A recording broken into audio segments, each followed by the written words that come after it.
आऊज़ु बिल्लाहि मिनश्शैतानिर्रजीम बिस्मिल्लाहिर्रहमानिर्रहीम। अस्सलामु अलैकुम नाज़रीन हज़रात, आप देख रहे हैं हमारा channel Zoya life health care. नाज़रीन, आज हम इस वीडियो में आपको जुमे के दिन का एक प्यारा सा अमल बताएंगे जो आपने मस्जिद के सामने खड़े होकर पढ़ना है। सूरत इखलास का अमल है हर दुआ की कबूलियत के लिए, क्योंकि आजकल के दौर में हर शख्स की ख्वाहिश है, आपकी भी ख्वाहिश है, मेरी भी ख्वाहिश है कि मेरी हर दुआ अल्लाह ताला कबूल फरमाए। तो दुआ की कबूलियत के लिए आपने जुमे के दिन से वजीफा करना है। अब कौन सा जुमा, आप किसी भी जुमे के दिन ये वजीफा शुरू कर सकते हैं। ये जो आने वाला जुमा है इस जुमे के दिन कर लें या अगले जुमे के दिन से आप शुरू कर लें, मगर आपकी जो दुआ है, आपका जो मकसद है वो जायज़ होना चाहिए।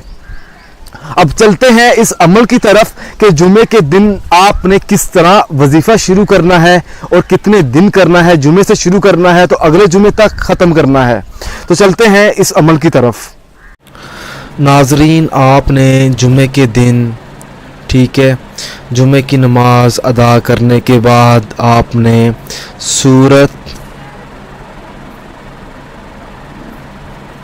इखलास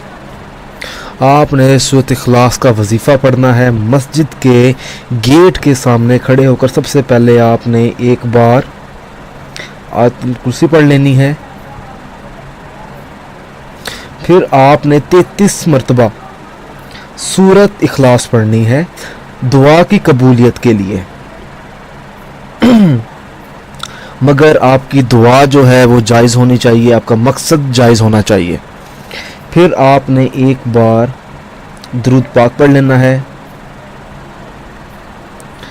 वहीं पे खड़े होकर अपने हाथ उठाकर दुआ की कबूलियत के लिए दुआ मांगनी है कि आपकी वो दुआ कबूल हो जाए।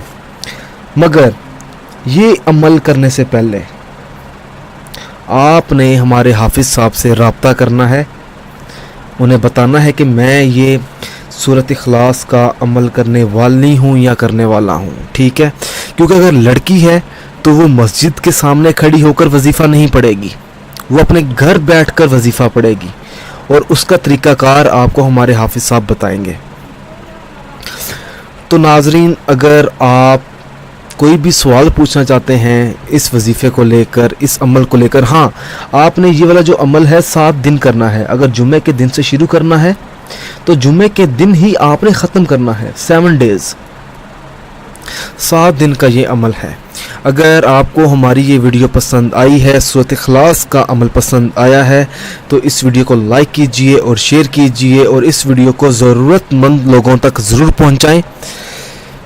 अगर आपने अभी तक हमारा चैनल सब्सक्राइब नहीं किया तो कर लीजिए ताकि आपको आगे आने वाली वीडियोस की मालूमात मिलती रहे। जज़ाकल्लाह।